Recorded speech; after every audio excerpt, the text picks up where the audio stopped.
პირველ რიგში მინდა მოგესალმოთ და მადლობა გადაგიხადოთ იმისთვის, რომ აქტიურად ხართ ჩაბმული ცხოველთა გადარჩენის საკითხებში და რაღაცა ისეთ თემებზე, რომელიც ჩვენთვის არის ძალიან სასიკეთო და ჩვენ ცხოველებისთვის, რომელიც არც ერთ ტელევიზიას არ გამოუხატია.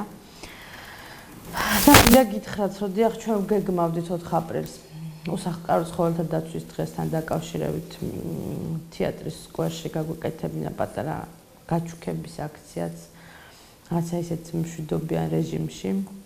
და ასევე გვინდოდა ჩვენ ორგანიზაციას და რამოდენიმე ცხოველთა მოყვარულ ადამიანს პროტესტი გამოგვეხატა შექმნილი ვითარების გამო და ვაპირებდით საკვების შეგროვებას იმ ცხოველებისთვის, რომელიც ქუჩაში ცხოვრობენ, რომელიც რამოდენიმე ადამიანს ყავთ შეფარებული ქუჩიდან აყვანილი ცხოველები, მედიკამენტებს, ფილქვეშაგებს, გადავანაწილებით ალბათ თავში საყარზე და ამ ადამიანებზე. მაგრამ შექმნილი ვითარების გამო პროტესტის გრძნობა უფრო მაღალი გაგვიჩნდა, იმიტომ რომ ფაქტიურად შეუერთდით თბილისის მსვლელობას, აქციას, საპროტესტო აქციას, დღესდღეობით მოქმედი უფრო სწორად შექმნილი ვითარების გამო. დიახ, ახალი რეგულაციებით თანახმად მეპატრონეები ვალდებულნი იქნებიან, რომ მათ საკუთრებაში მყოფი ცხოველები ყოველწლიურად სპეციალურ მონაცემთა ბაზაში დაარეგისტრირონ, რომელიც უახლოეს მომავალში შეიქმნება ახალი რეგულაციით ამავე ბაზაში მათი მდგომარეობის შესახებ ინფორმაციაც უნდა დაფიქსირდეს. შესაბამისად ჩდება კითხვა იმ ადამიანებს, რომლებსაც ყავთ დაახლოებით 10 ძაღლი, თუნდაც 2 ძაღლი და ქუჩიდან აყვანილი ცხოველი, რომელსაც არ აქვს საშუალება შეიძინოს ჯიშიანი ძაღლი, იყიდოს და აი ასეთ ადამიანებს, რომლებსაც არ აქვთ ესეთი საშუალება და რაღაცა შეუძლიათ ყოველკვირა მაგალითად ატარონ ცხოველი ვეტერინართან. ან თუნდაც ამისთვის დროც არის საჭირო ელემენტარული. და ეს დარეგისტრირება დიდ იმას გამოიწვევს, იმიტომ რომ ჩვენი ქვეყანა ფაქტიურად არის ღარიბი ქვეყანა. ვართ უმეტესობა სოციალურად დაუცველი ადამიანები და ამ ფონზე ჯერჯერობით იყო ეს ზედმეტი, რომ რაღაცა ფასიანი გავხადოთ, შინაური ცხოველის მოვლა. მეორე ვარიანტია არის შემთხვევა, როცა ოჯახის წევრებად ვთვლით ამ ცხოველებს და ასეც უნდა იყოს და მე ოჯახის წევრში ხა ყოველთვის, ყოველ თვე, ყოველ კვირა, ყოველ წელიწადს რაღაცა ფასები დამიწესონ, ცოტა უცნაურია და თან კიდევ ხედავთ აი ამ კანონპროექტში აქტიურად არის ყველა მუხლში თითქმის ადამიანის უფლებების დარღვევა.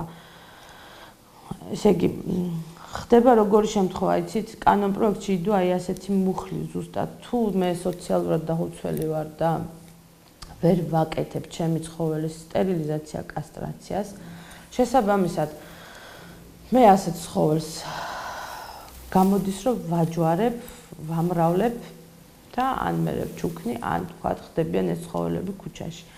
მაგრამ აი რომ შემოეთავაზებინათ მაგალითად, რომ ჩვენ მოვალთ, ჩვენი სახსრებით, გვერდში დაგიდგებით, თქვენ ცხოველს გაგისტერილებთ, ვაქცინებს გაგიკეთებთ, რადგან შენ ხარ სოციალურად დაუცველი და კიდევ პირობას გაძლევ, თუ შენ კიდევ შეიფარებ, რამოდენიმე ცხოველს ყვებავ ქუჩაში, მოიკედლებ, გაგვაგებინებთ მის შესახებ, როგორც ეს ევროპულ ქვეყნებში ხდება და სხვათა შორის კარგად ხდება, იმიტომ რომ ერთ ძაღლზე, მიმაგრებულ ძაღლზე 100 ევრო აქვთ იგივე ბომჟებს, რომელიც ქუჩაში ცხოვრობენ.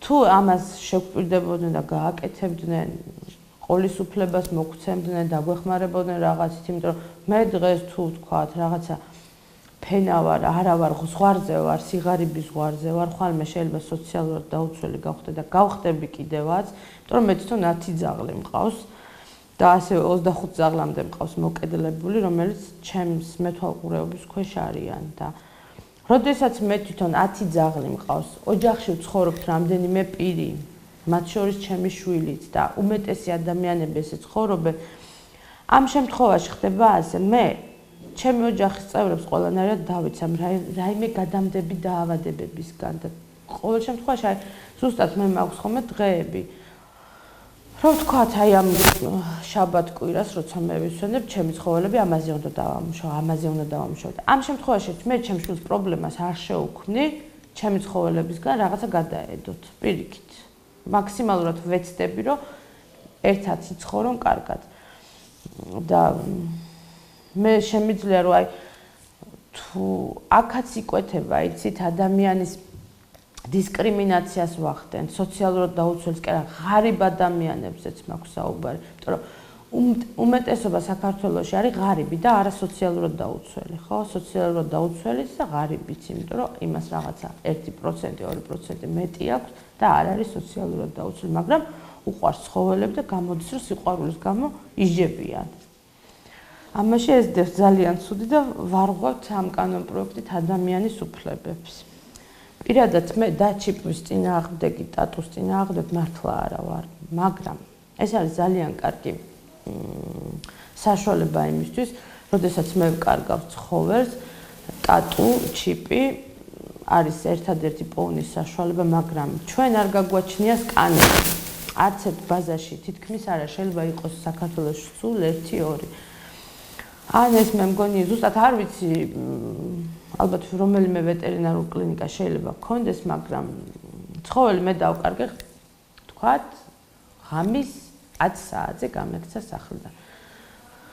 ხვალდილამდე მე რომელ ვეტერინარულ კლინიკას გამიღებენ, რომელსაც ეს აპარატი აქვს, როდესაც საქართველოში საერთოდ არ არსებობს 24 საათიანი ვეტერინარული კლინიკა, პირველ რიგში აი აქ არის ეს რომ მეორე დილამდე მე სანამ ეს 10 საათამდე გაიღება, რომ სად ვეძებო ჩემი ძაღლი, იმიტომ რომ სკანერები არ აქვს პირველი და რაც შეეხება იმას, რომ დილის 9 საათიდან საღამოს 9 საათამდე გუშინ მაგალითად ახალი ცვლილება ვნახეთ ამ კანონპროექტში, რომ დილის 8 საათიდან საღამოს 10 საათამდე ჩვენ არ გვექნება ჩვენ ძაღლის გაყვანის უფლება ალიკაპის გარეშე ან მოკლე საბმელის გარეშე და შემდეგ სიტყვიერი შეთანხმება მოგცეს, რომ ეს არ ეხება დეკორატიული ჯიშის ძაღლებს. მაგრამ ჩდება კითხვა, არიან ჯიშები, ძაღლის ჯიშები, რომლებიც საერთოდ ვერ იტანენ ალიკაპს. არც შეიძლება ალიკაპის გაკეთება. მაგრამ კანონში უკვე გვიდევს, რომ ცხოველი უნდა გავასეირნოთ ეს ალიკაპით, მაგრამ ჩვენ არ აყავს საქართველოში კინოლოგი პოლიცია. მე რომ ხვალ თქვა და ჩემი ძაღლით გავისეირნებ ქუჩაში ამ ისეთ საათებში, ვთქვათ, შუა დღის საათებში ალიკაპის გარეშე და მყავს მოკლე საბმელით, პოლიცია როცა მაჩერებს და ვუხსნი, რომ ეს არის დეკორატიული ჯიში. სანამ მე გადამიყვანენ პოლიციაში, ჩემ ძაღლს გაუკეთებენ სისხლის ანალიზს, გამოიკვლევენ, რომ ეს არის მართლა დეკორატიული ჯიშის, ან მოიწვევენ რომელიღაც კინოლოგს, რომ დროულად მოხდეს ამის, მე ამაში შეიძლება დავკარგო საათები, ხო? მაგრამ მეორე ვარიანტია, არც ერთი ნორმალური ადამიანი დამიჯერთ მაგას არ გააკეთებს, რომ აგრესიული ძაღლი ალიკაპის გარეშე გაიყვანოს და შეიქმნას პრობლემები. მე მაგალითად ამ ალიკაპის წინააღმდეგი ვარ ნამდვილად. ერთადერთი რაც მესმის ამაში მარტო ის არის, რომ გამოიყოს რაღაცა სასეირნო ადგილები, ყველა უბანში იყოს, შექმნა პირობა, რომ ისეთ ადგილი დასახლებულ პუნქტებთან ცოტა ახლოს იყოს, თითქმის მაშინ ყველა ქუჩაზე უნდა გააკეთონ და ამის საშუალება არ არის, რომ ყველგან გქონდეს სასეირნო ადგილები და ალიკაპის გარეშე ძაღლები ვასეირნოთ, იმიტომ რომ ფაქტიურად ძაღლი მთელი დღე სახლშია, გამოყვავს ქუჩაში, ისიც ალიკაპით. ეს არის კიდევ, აი აქაც იკვეთება კიდევ იცით ადამიანების უფლებების დარღვევა და ცხოველის უფლებების დარღვევა, იმიტომ რომ მე ჩემი ვთქვა დეკორატიული ჯიშის ძაღლი მიმყავს და მიჭერენ იმის გამო და გადავყევარ ვიღაცას იმის გამო, რომ ეს გაარკვიონ არის თქვა დეკორატიული ჯიში, ითვალისწინებს ალიკაპს, არ ითვალისწინებს ალიკაპს. აი რო იყვეს პოლიცია მაგალითად ისე გათვითცნობიერებული, რომ ყავდეს კინოლოგები, რომ იყვნენ ჩართულები ვეტერინარულ საკითხებში, რო იცოდნენ და ესმოდეთ ძალიან ბევრი რამე, მაშინ შეიძლება ვიფიქროთ აი ამ კანონზე რა. იმიტომ რომ მანამდე აი მე მაგალითად ჰასკს გამოვყოფდი, იმიტომ მე თვითონ მყავს ჰასკი. ჰასკი არის ჩვენ ჰავაზე ძალიან ჩვენ ჰავაზე არ არის გათვლილი, ჰასკი არის, უფრო სიცივის ცივ ადგილებში ისეთი ჯიშია, რომ მაგისთვის სითბო ცოტა ნაკლებად. საერთოდ ისეთ ადგილებშიც ერიდებიან ჰასკის ყოლას და ჰასკს რო ალიკაპი გაუკეთოთ, ფაქტობრივად ძაღლი პირით სუნთქავს, ხო? შეიძლება გამოვიწიოთ სავალალო მდგომარეობა. მეავლაპარაკებ იმაზე, მე ჩემი ძაღლების პრობლემა ვთქვათ, უკეთესად მაქვს მოგვარებული, არ ჭირდება ცერნება, იმიტომ რომ 800-დი ეზო აქვს და კარგად გრძნობენ თავს. მაგრამ ვისაც ყავს და ქუჩაში რო ძაღლის სიკვდილი ხა გამოვიწიოთ თან იმას, თანხა აქ ამ ძაღლში გადახდილი, პლუს ამ კანონ პროექტს მიყვება თავიდან ბოლომდე უვლის, ყოველკვირა ექიმთან დაყავს და კიდევ ალიკაპს მაკეთებინებ, ხო, აი ცოტა არ მესმის და იწვევ ამ ძაღლის სიკვდილს იგივე. და პირველ რიგში კიდევ წეღანდელ კითხვაზე რაც გამომრჩა და არ გამემახვილებია ყურადღება აი სოციალურად დაუცველებზე კიდევ რა არის იცით? მე ვარ თქვათ სოციალურად დაუცველი ადამიანი და მყავს ჯიშიანი ძაღლი. მე მართმევენ ჯიშიან ძაღლს, რომელიც შეიძლება შეაჯვარონ. ამ დროს, როდესაც გადაყავთ ეს ძაღლი თავში საფარში, ელემენტარული ავიღოთ ჯერ არის მეტისი და ქუჩიდან მოვიყვანე, გადავარჩინე, უმკურნალე რაღაცა მივხედე და აი ამ მეტის 10 დღის განმავლობაში რომ ვერ გააჩუქებენ. ჯერ ერთი იმიტომ რომ მეტისია და არავის ჭირდება. და მე უკეთებენ ამას ევთანაზიას და აძინებენ ჩემი ოჯახის წევრის დაძინებისა და მოკვლის უფლება. არავის არ აქვს. მე მეორე ვარიანტი აქვს გვესახება კიდევ ადამიანების კატეგორიები, რომლებიც არიან უშვილო წყვილები. და საქართველოში არის ძალიან ცუდი საკანონმდებლო ბაზა შვილად აყვანაზე. ადამიანებს აყავთ ქუჩიდან ცხოველები და ყავთ როგორც საკუთარი შვილები და მე მიწესებ ჩემ შვილზე გადასახადს. პლუს ამას კიდე აქ არ არის მარტო ძაღლი და კატა გათვლილი, აქ არის გათვლილი წყვილფეხა, იმიტომ რომ არ არის კანონ პროექტში დევს ჩვეულებრივ ცხოველებზე გათვლილი, აი ახალი კანონ პროექტი წამოვიღეს, დილას ამოვბეჭდე, იგეგმება საკუთრებაში მფლობელობაში არსებული ცხოველის მოვლა პატრონებასთან დაკავშირებით მოსაკრებლის დაწესება. აქ არ გვიწერია ძაღლია და ძაღლია თუ კატაა. ხვალდაზე მე რო სოციალურად დაუცველი გავხდები, მე ჩამომერთმევა მოუვლელობის შემთხვევაში წყვილფეხა საქონელი. შეიძლება ქათამიც ჩამომართონ და შეიძლება ძროხად ჩამომართონ, ელემენტარული ერთადერთი შემოსავლის წყარო რომელიც მაქვს და აი აქ არის გათვლილი განა ის რომ ცხოველების მოვლა პატრონობა, აქ არის გაღარიბებული ადამიანების კიდევ დისკრიმინაცია. და მე მაგალითად ვერ დაუჭერდი ამას მხარს განემარტო ძაღლზე და კატაზე. უმცირეს შემთხვევაში აი კიდევ რა არის იცით? მდედრი ცხოველის გამრავლების პროცესში მამრი ცხოველის მონაწილეობის ყოველწლიური მოსაკრებელი. ესე იგი მე რომ მდედრი ვთქვათ ცხოველი მყავს და ჯვარდება, ჩემი მომყავს მე ვთქვათ მამალი და ჯვარდება, მამრი ცხოველის მონაწილეობის ყოველწლიური მოსაკრებელიც. იმიტომ რომ როდესაც ვაჯვარებ მე ცხოველს, ჩემი ცხოველი მამალი ძაღლის პატრონიც კი იხდის თანხას, აი შეჯვარების პროცესშიც კი. ხედავთ აი სად არის საკუთრებაში, მფლობელობაში არსებული ცხოველის პირველადი რეგისტრაციის მოსაკრებელი. არ წერია აქ რომ ძაღლზე და კატაზეა მარტო საუბარი, აქ არის მთლიანად ცხოველებზე საუბარი. და მე მაგას ვფიქრობ, რომ აი სულ ამას ვამბობ ხოლმე, რომ ცხოველთა დამცველებს განა გალანძღვა გვინდა თქვენი გვერდში დგომა, იმიტომ რომ აქ თქვენი ცხოველების გადარჩენაც გვინდა და არა მარტო ჩვენი ცხოველების, რომ ჩვენ როგორმე ჩვენ 10 ძაღლს, ჩვენ 2 ძაღლს მივხედავთ, მაგრამ აქ არის საერთოდ დისკრიმინაცია ჩადებული ამაში, რომ ხვალდაზე სოფლის მეურნეობას განადგურდება, ელემენტარული ადამიანების ხელში აღარ იქნება, ჩვეულებრივი ადამიანების ხელში აქ იქნება ერთეული ადამიანების ხელში და მე ვფიქრობ, რომ აბსოლუტურად ყველა ადამიანმა ხმა უნდა ამოიღოს.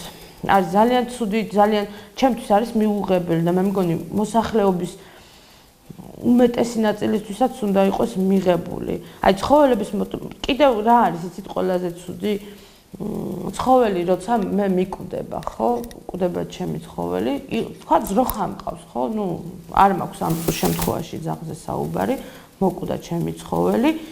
და ამ შემთხვევაში მე რას ვაკეთებ? მე ვიხდი კიდევ მოსაკრებელს ჩემი ცხოველის დამარხვაში. მე არა მაქვს უფლება, თქვათ, მოვიწვიო თქვათ სოფლის ვეტერინარი, სოფელში მაქვს საუბარი, შევისწავლოთ მისი მდგომარეობა, რითი გარდაიცვალა ცხოველი და სამარხში, სპეციალური სამარხი იქნება ალბათ სოფლებში, არ ვიცი ამას სოფლებში როგორ დაარეგულირებენ, ეს კანონპროექტი კი თბილისია, მაგრამ აქ გვაქვს, რომ ცხოველების მოვლა-პატრონობის წესების პროექტთან ერთად სააგენტოს მიერ ასევე შემუშავებულია საქართველოს კანონებში ცვლილებების შეტანის პროექტების პაკეტი.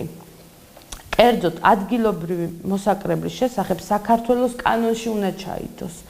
და მე ისევ წინ დავბრუნდები, მე ჩემი ცხოველი ჩემი ნებით კი არ საფლავდება, სადაც მე მინდა. მე ამაში კიდევ თანხას ვიხდი. ჯერ ერთი დაზარალებული ვარ, ძროხა მომიკვდა. ზაღლიც მომიკვდა, ხო დაზარალებული ვარ, ჩვეულებრივი მოვლენაა, მაგრამ კიდევ მოსაკრებელს ვიხდი მის საფლავში. ეს არის ყველაზე საშინელი და აქ არ გვიწერია ძაღლი და კატა. აქ არის საერთოდ ყველა ცხოველს ეხება ეს ყველაფერი და მე მაგალითად შოკში ვარ, ეს უბრალოდ გუშინ მოვიძიეთ, იმიტომ ვიხედები შიგნით, რომ ზუსტად გუშინ გვიან ღამე მოვიძიეთ ეს ინფორმაცია დაიდო და ამას აწერს გიორგი ხელაია, მერის მოადგილე თბილისის. ევთანაზია მკვლელობა მსხვერპლის თხოვნით. ბერძნული სიტყვა და შედგება ორი ნაწილისაგან. ეუ ნიშნავს კარგს, თანტოს სიკვდილს. ევთანაზია ნიშნავს სასიკვდილო სენით დაავადებული ავადმყოფების უკანასკნელ სტადიაზე მყოფი პაციენტისთვის სიცოცხლის განზრახ მოსწრაფებას. ავადმყოფობით გამოწვეული ძლიერი ტკივილებისა და ტანჯვისგან განთავისუფლების მიზნით. ევთანაზიის ორი სახე არსებობს: პასიური და აქტიური.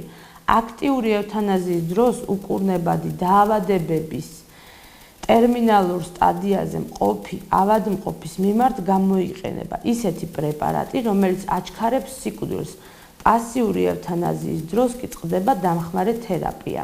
ახლა მინდა ამას ხაზგასმით მოისმინოს ყველამ. 21 საუკუნის პირველ ნახევარში ნაცისტურ გერმანიაში ევთანაზია ხორციელდებოდა მასობრივი მასშტაბებით.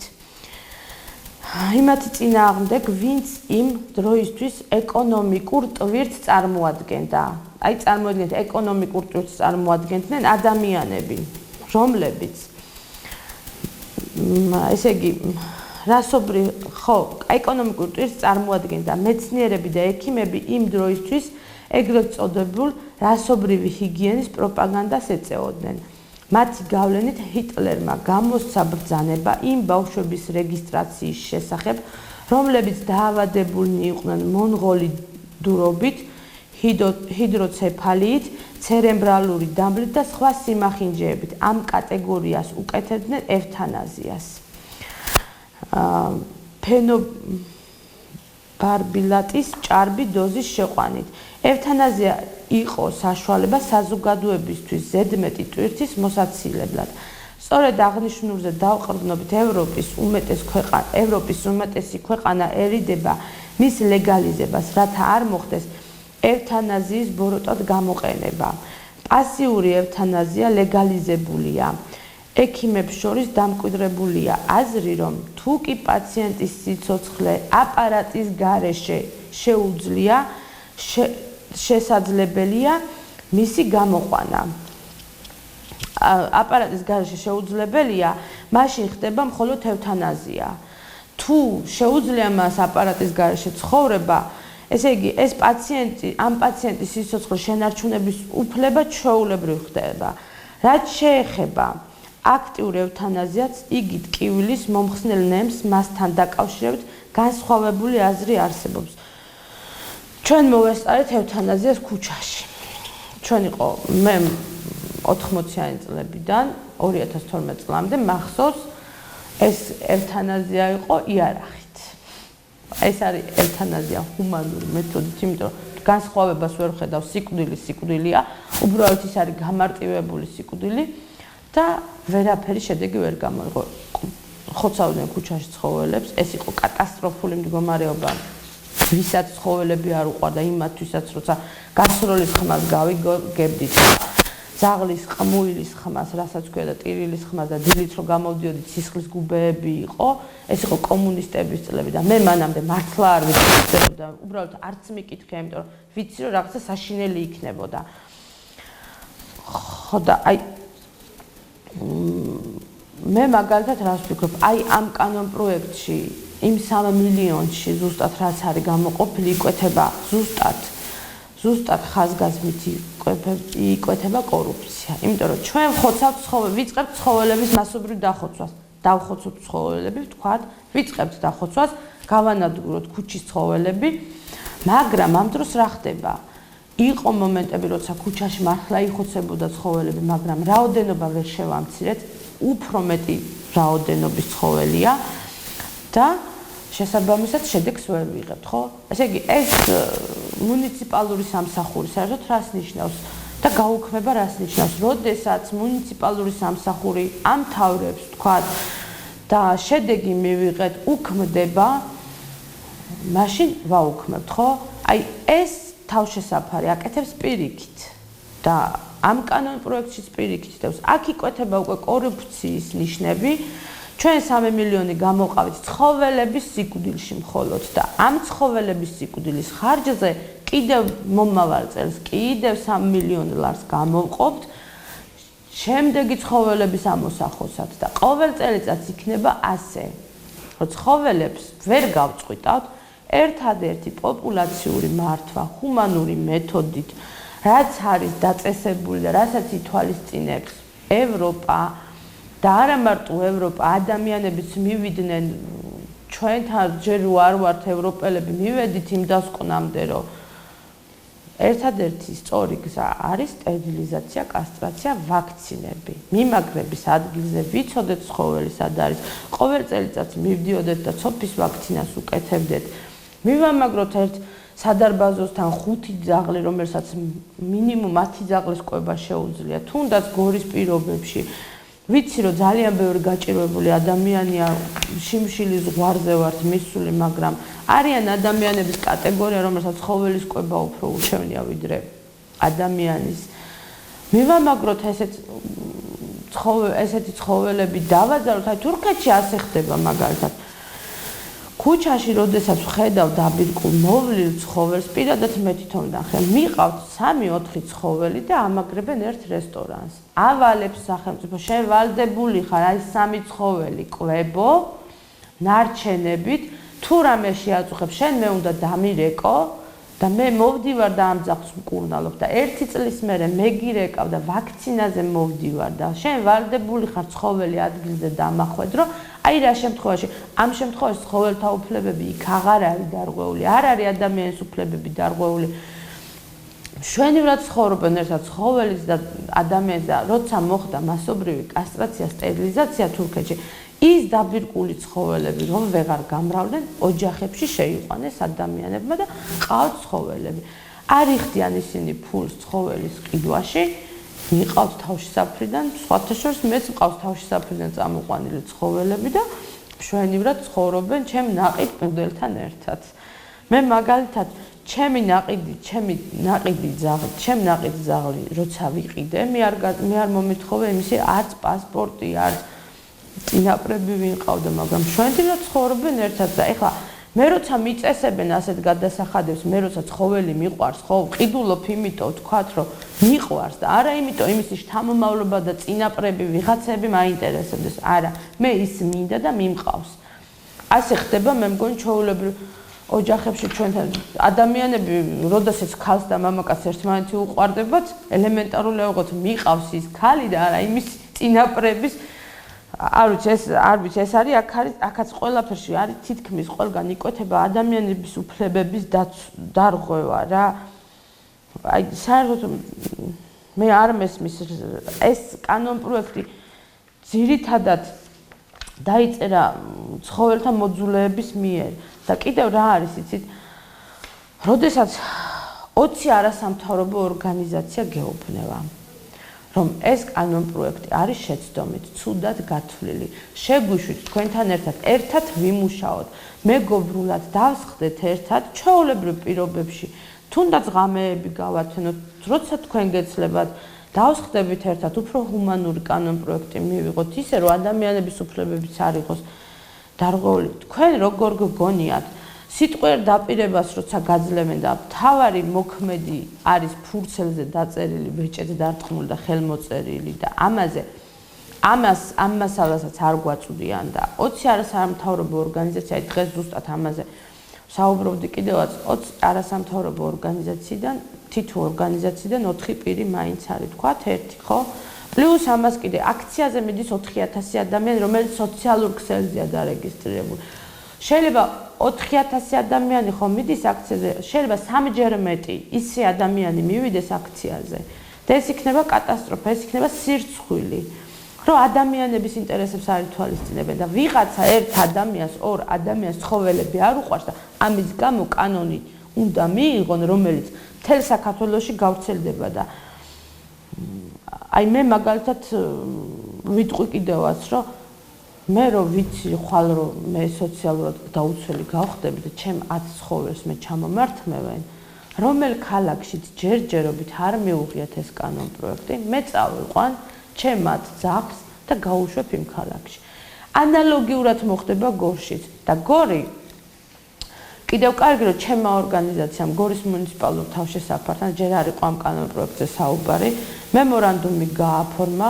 მერთან შეთანხმებით რომ რეაბილიტაციაზე მყოფი ცხოველები არის ჩვენ ორგანიზაციაზე დამოკიდებული და ერთობლივი ძალებით ამ ცხოველების მდგომარეობიდან გამოყვანა მოხერხდა კიდევაც ფაქტობრივად ევთანაზია გორის მუნიციპალურ თავშესაფარში არ მომხდარა რომელსაც 100.000 აქ დაფინანსება და ერთობლივი ძალებით ზოგჯერ ყოფილა შემთხვევა როცა მედიკამენტი არ გქონია მოგვითხოვია სახლებიდან მიგვიტანია გვიმათხოვრია და ისე გადაგვირჩენია ქონია შემთხვევები როცა 6 თვე ყოლია რეაბილიტაციაზე ცხოველი და გაგვიჩუქებია კიდევაც თანაც ისეთი ცხოველი რომელიც ფეხზე ადგომის საშუალება არ იყო და მე თვითონ რო გადავწყვიტე რომ ეს ძაღლი დაგვეძინებინა და დღეს რო პატრონი ყავს მე არ ვიცი აი მაგას ვფიქრობ როდესაც ვართ მართლმადიდებლური ქვეყანა ქრისტიანი ქვეყანა პატივს ჩემთ ჩვენს მართლმადიდებლობას ეკლესიას ყავს მოძღვარი აღსარებას ვაბარებ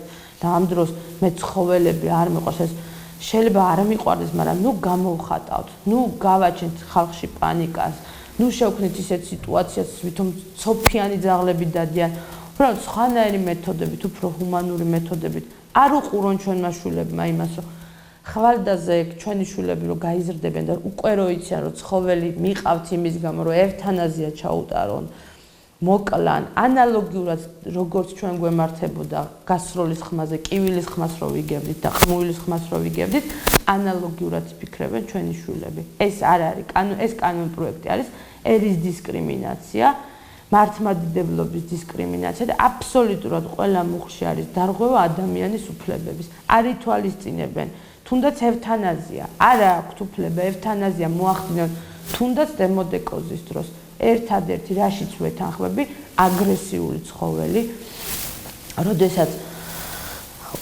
პრობლემებს უქმნის თქვათ ოჯახში მე მაგალითად ძალიან ბევრი შემთხვევა მქონია როცა ოჯახში ცოფის ვირუსი ოჯახში უფროა ხომ იმიტომ რომ გონიათ როცა ოჯახშია ძაღლი იმას ცოფი არ შეხვდება არ დაემართება არა და ამ დროს ცოფის ვაქცინა არის ყველაზე აუცილებელი და ზუსტად ამას ვამბობ ცოფის ვაქცინების დღე არის წელიწადში 2-ჯერ შეუძლიათ ვრცელდება ხოლმე სოციალურ ქსელზე ვრცელდება ინფორმაცია თუ არა აქვს ცოფის ვაქცინის თანხა სურსათის უნებლობის სამსახური წელიწადში 2-ჯერ აკეთებს უფასო ვაქცინას დაუკავშირდნენ მივლენ არიან ძალიან კარგი ადამიანები სხვათა შორის კარგი ვეტერინარები ყავთ უკეთებენ ცოფის ვაქცინას უფასოდ მე პირადად ვესაუბრე ამ ქალბატონს როცა სოციალურ ქსელზე გავრცელდა ინფორმაცია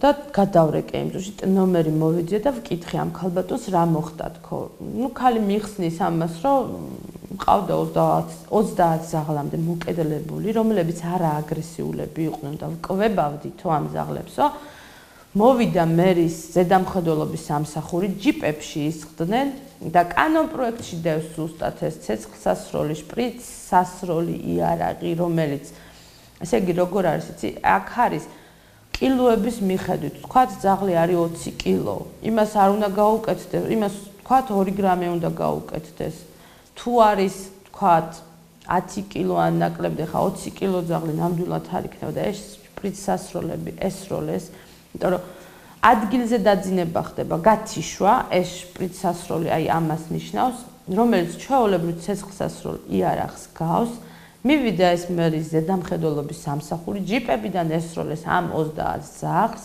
მოხდა ამ ძაღლების ფაქტიურად ადგილზევე ევთანაზია იმიტომ რომ დოზები ვერ გათვალეს ამ კანონპროექტით უკვე პრაქტიკა ჩაატარეს როგორც ვხედავ და აქ იკვეთება ასეთი რამე ან მოხდა რა გადაყვანის მომენტშიო დაიწყეს ამ ძაღლების დაძინება იმიტომ რომ მათ აქვთ კანონპროექტში უდევთ ძაღლი რომელიც აგრესიულია ძაღლი რომელიც არ გაჭერინებს თავს ძაღლი რომელიც თავშესაფარში გადაყვანის მომენტიდან განიცდის ვერ ეგუება თავშესაფარს რომელიც ძაღლი იქნება ახლა არა აგრესიული როცა თოფიან ადამიანს დაინახავს შეშინებული ძაღლი გაიქცევა ერჩის კიდევაც და უყეფავს კიდევაც და მოიგერიებს აბა რა ქნას ახლა იმას მოსაკლავად რო დასდევენ შიში აქვს მით უმეტეს ქუჩის ცხოვრს ყოველთვის ადამიანის ეშინია და არა პირიქით არ ხდება ადამიანებს თქვათ ეშინიათ მაგრამ პირიქით ხდება ქუჩაში გაზრდილი ცხოველი არასდროს არ არის აგრესიული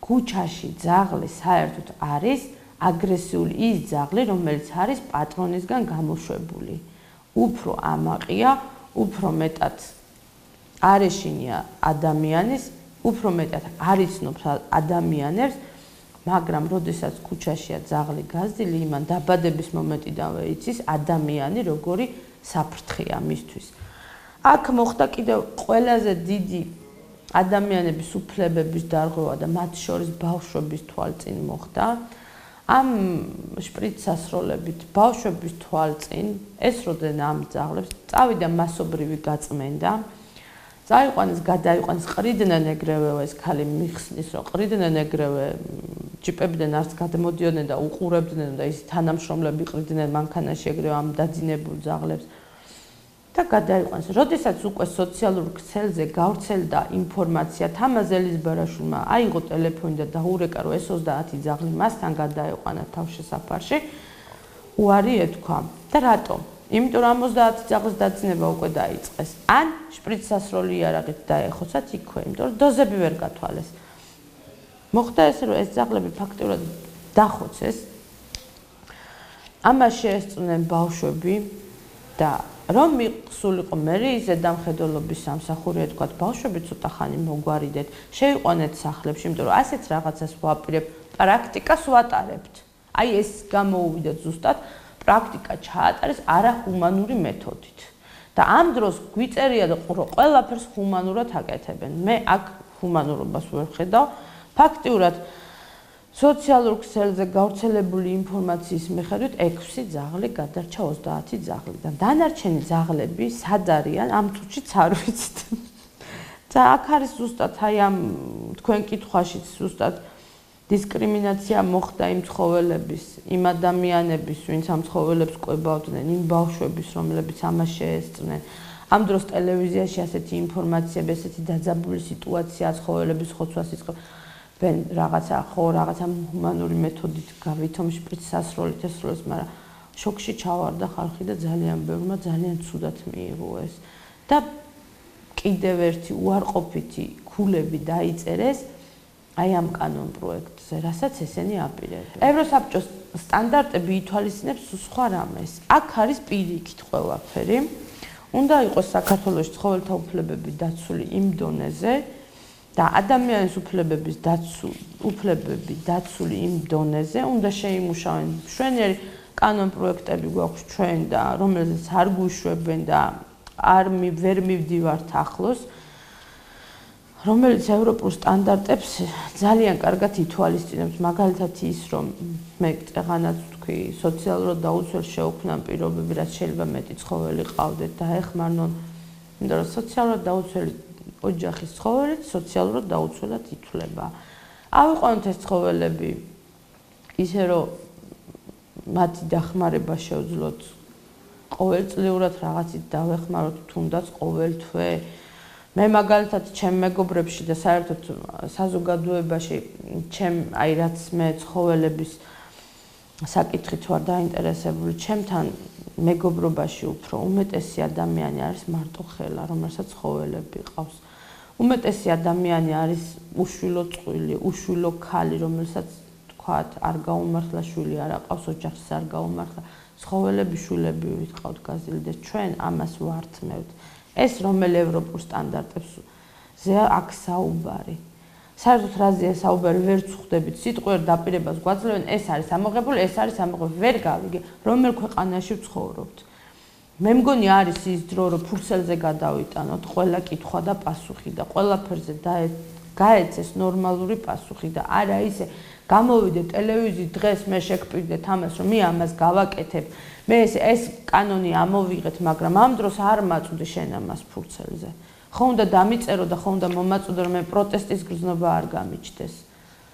ალბათ არა აქვს იმის საშუალება, რომ ვიღაცა ნორმალური ადამიანი დაჯდეს და გვითხრას, აი ხართ 20 ორგანიზაცია, მოდით ერთად, ჩვენ იცით რა არის? 20 ორგანიზაცია ცოტა არ არის. 1 და 2 ორგანიზაცია არ არის. მთელი ორგანიზაციებია საქართველოში თუ რამეა ცხოველთა დაცვის ორგანიზაცია. გავერთიანდით, შევთავაზეთ ჩვენი პირობები, რომ შემოგვიყვანეთ თქვენთან მეგობრობაში, ნუ გავხდებით სასტიკი ქვეყანა, ნუ გამოიწვევთ აჟიოტაჟს, ის კი არა ნაციონალები გვეძახეს. რო თქვენო, ის გინდათო, კაცო, ჩვენ ვართ ყველაზე აპოლიტიკური ადამიანები, ჩვენთან ნაციონალებიც არიან, ქართული ოცნებიდანაც არიან, შევარდნაძისტებიც ყოფილი იქიდანაც არიან, აქედანაც არიან, მაგრამ ჩვენ, როცა ცხოველებს ვჭირდებით, ყველა ერთად ვდგებით. ჩვენთვის მნიშვნელობა არ აქვს, ვის რა პოლიტიკური შეხედულება აქვს. ჩვენთვის მნიშვნელობა არ აქვს იმას, ვის რა ინტერესები აქვს, მთავარია ჩვენ ცხოველებზე, საქართველოს ცხოველებზეა საუბარი და არა მარტო ძაღლზე და კატაზე, აქ არის მთლიანად ცხოველებზე საუბარი. და ჩვენ ვართ ერთადერთი ღარიბი ქვეყანა, რომლის ვაშლიც აღარ გადის რუსეთში, არაფერი აღარ იყიდება ჩვენი, იყიდება მხოლოდ ერთეული ადამიანების, რომლებიც არიან ბიზნესში ჩართულები და ჩვენი თავით, ჩვენი საქონელი, ჩვენი რაღაც თუ ინახავთ თავებს და გაგვაქვს და იმასაც გვართმევენ. აი ამ კანონ პროექტში არის ჩადებული ყველაფერი, რომ გადავშენდეთ.